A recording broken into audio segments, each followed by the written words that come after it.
YouTube বা Facebook খুললেই news ফিডে দেখা যাচ্ছে, যারা পলিটিক্স নিয়ে খবর বেশি দেখেন তাদের নিউজ ফিডে দেখা যাচ্ছে শুভেন্দু অধিকারী নাকি নতুন দল তৈরি করবেন। এই খবরের সত্যতা বা মিথ্যা আমরা যাচাই করতে যাইনি, তবে কিছু কথা এই বিষয় নিয়ে না বললেই নয়। কি সেই কথা? যদি শুভেন্দু অধিকারীর রাজনৈতিক ক্যারিয়ার নিয়ে আমরা দেখি, বা যারা রাজনৈতিকভাবে সচেতন বা যারা রাজনৈতিক খবর রাখেন তারা জানবেন শুভেন্দু অধিকারীর রাজনীতি শুরু হয় কংগ্রেস থেকে।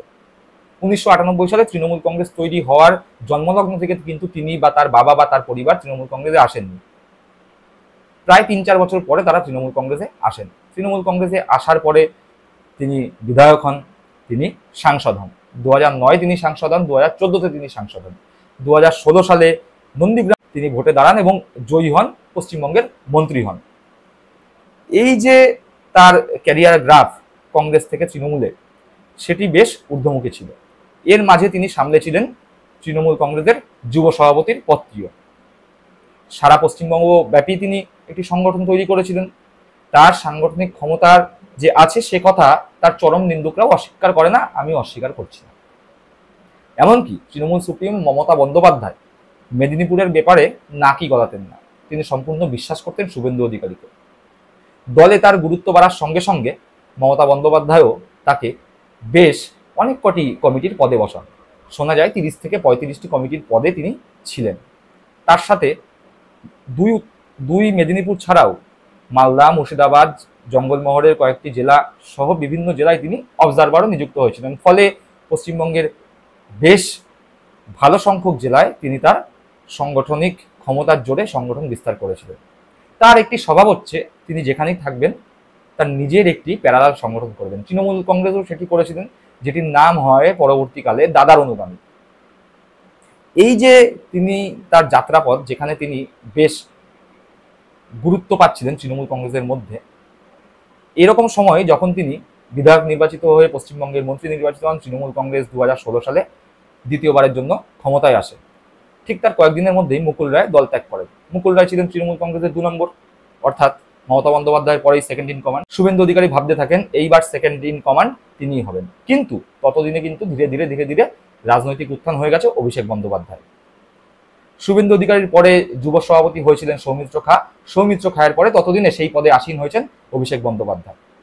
এটি তরতাজা যুবক, যিনি গোটা পশ্চিমবঙ্গ জুড়ে ঘুরছেন। তার সঙ্গে যুক্ত হয়েছে তার সাবলীল বাচনভঙ্গি এবং তার বাগ্মিতা। ফলে সাধারণ যে যুব সমাজ তার মধ্যে অভিষেকের একটি প্রভাব পড়তে শুরু করে। তার সঙ্গে অ্যাডভান্টেজ ছিল মমতা বন্দ্যোপাধ্যায়ের ঘরের লোক, মমতা বন্দ্যোপাধ্যায়ের ভাইপো।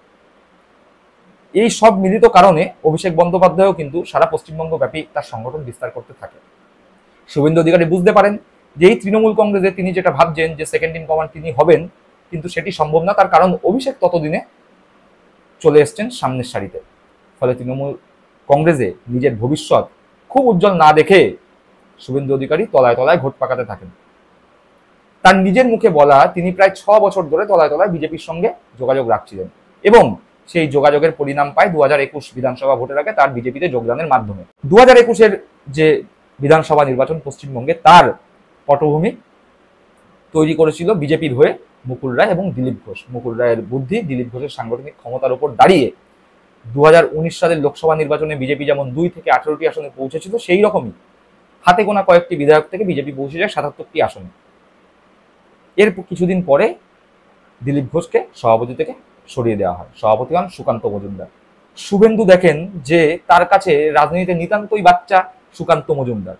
ফলে বিজেপির মধ্যে তিনি সবার ওপর ছড়ি ঘোরাতে থাকেন এবং তার পুরনো স্বভাব অনুযায়ী বিজেপির মধ্যেও নিজের একটি লবি, প্যারালাল লবি তৈরি করতে থাকেন।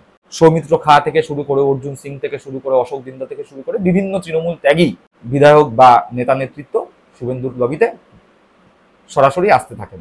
ফলে পুরনো বিজেপি, অর্থাৎ আদি বিজেপি বনাম নব্য বিজেপি, বা আরো ভালো করে বললে বলা চলে দিলীপ গোষ্ঠী বনাম শুভেন্দু গোষ্ঠীর মধ্যে একটি আড়াআড়ি ভাগ হয়ে যায়, যেটি এখনো বর্তমান। এই রকম পরিস্থিতিতে এই 21 সালের পরে বিজেপি ভরসা করতে থাকে শুভেন্দুর ওপর। সুকান্ত মজুমদার সভাপতি থাকলেও বঙ্গ বিজেপির মুখ হয়ে ওঠে শুভেন্দু অধিকারী।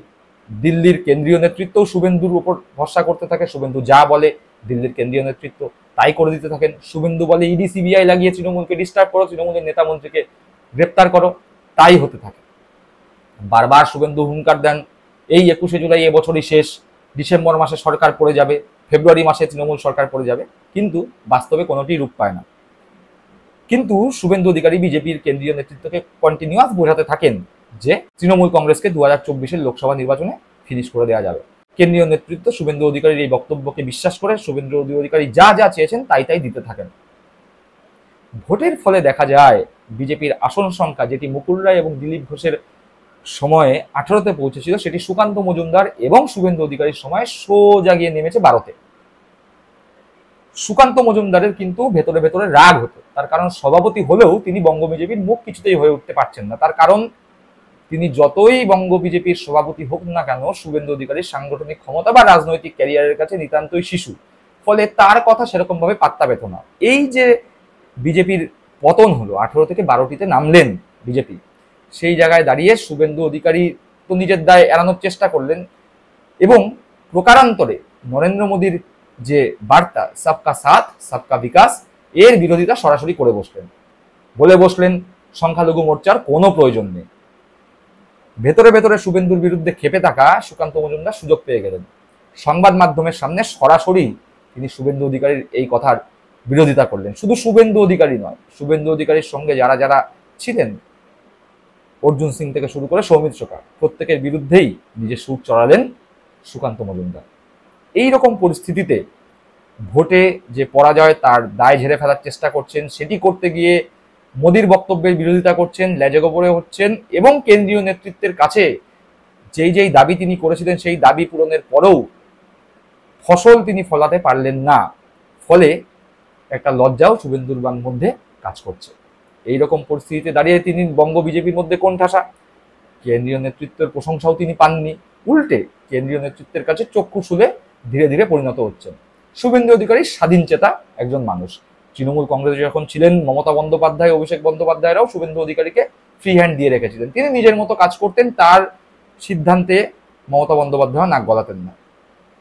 বিজেপিতে তিনি তার স্বেচ্ছাচারিতা চালিয়েছেন, নিজের লবি বানিয়েছেন, কিন্তু এই মুহূর্তে দাঁড়িয়ে তিনি যখন ফেল করলেন, তার দাবি পূরণের পরেও তিনি তার নিজে বিজেপির কেন্দ্রীয় নেতৃত্বদের কাছে যা যা করবেন বলেছিলেন তার কোনোটাই যখন করতে পারলেন না, ভবিষ্যতে কিন্তু শুভেন্দুর দাবি আর পূরণ হবে না, শুভেন্দুর ডানাও ছাটা হতে পারে। ফলে শুভেন্দু বিজেপিতে টিকে থাকতে পারবেন কিনা সেটি কিন্তু অত্যন্ত গুরুত্বপূর্ণ একটা প্রশ্ন। তার কারণ স্বাধীন চেতা শুভেন্দুর কখনোই বিজেপির কোনো একজন নেতৃত্বর আন্ডারে থেকে তার নির্দেশ মেনে চলতে অসুবিধাই হবে। এবার তৃণমূলে ফেরার দরজা শুভেন্দুর কাছে বন্ধ, সেটি শুভেন্দু বিলক্ষণ জানেন। সিপিএম তিনি করবেন না, আর সুযোগ সন্ধানী শুভেন্দু জানে কংগ্রেসের পশ্চিমবঙ্গে কোনো ভবিষ্যৎ নেই। ক্ষমতালোভী শুভেন্দু কংগ্রেসেও ফিরবেন না। ফলে তার কাছে একটা মাত্রই রাস্তা খোলা, নতুন দল তৈরি। মুকুল রায় একসময় নতুন দল তৈরি করেছিলেন, শুভেন্দু সেই পথে হাঁটার কিনা সেটা দেখার। প্রশ্ন হচ্ছে নতুন দল তৈরি করলে তার নাম কি হবে, সেখানে কে কে যোগ দেবেন। অনেকেই ঠাট্টা তামাশা করে বলছেন নতুন দলের নাম হবে নাকি দাদার অনুগামী, এবং সেখানে যোগ দেবেন এই দাদার অনুগামী হিসাবে থাকা অর্জুন সিং, অশোক দিন্দাদের মতো লোকরা। কিন্তু সেই দলের কি কোনো ভবিষ্যৎ আছে? শুভেন্দু অধিকারী ভুলে যাচ্ছেন যে শুভেন্দু অধিকারীর কাগজে মুড়ে টাকা নেওয়ার ভিডিও বিজেপির ইউটিউব চ্যানেলেও আপলোড করা হয়েছিল, যদিও শুভেন্দু অধিকারী বিজেপিতে জয়েন করার কিছুদিনের মধ্যেই সেই ভিডিও গায়েব হয়ে যায়। কিন্তু শুভেন্দু অধিকারী এটা নিশ্চয়ই ভুলবেন না, বিজেপি ছেড়ে তিনি অন্য কোনো দলে যান অথবা নতুন দল তৈরি করুন, বিজেপি কিন্তু অন্য দলে শুভেন্দু অধিকারী যাওয়ার সঙ্গে সঙ্গেই তার পুরনো কেসগুলোকে আবার নতুন করে খোলা শুরু করবে। জেল কিন্তু শুভেন্দু অধিকারীর কপালে তখন নাচবে। ফলে শুভেন্দু অধিকারী ভাবুন, বিজেপির মধ্যে থেকে চুপচাপ বসে থাকবেন, নাকি অন্য দল করবেন, নাকি জেলে যাবেন, অথবা দাদার অনুগামী যারা আছে তারা কি করবেন সেই বুদ্ধি শুভেন্দু অধিকারীকে গিয়ে দিন। আপনাদের কি মনে হয়, এই যে শুভেন্দু অধিকারী যে দোলাচলের মধ্যে রয়েছে, সেই দোলাচল কাটিয়ে শুভেন্দু অধিকারী কি বেরোতে পারবে, নাকি শুভেন্দু অধিকারীর রাজনৈতিক ক্যারিয়ার 2026-এর বিধানসভা ভোটের মাধ্যমেই শেষ হয়ে যাবে? কমেন্ট করে কিন্তু অবশ্যই জানাবেন। ভালো থাকবেন, সুস্থ থাকবেন। জয় হিন্দ, বন্দে মাতরম।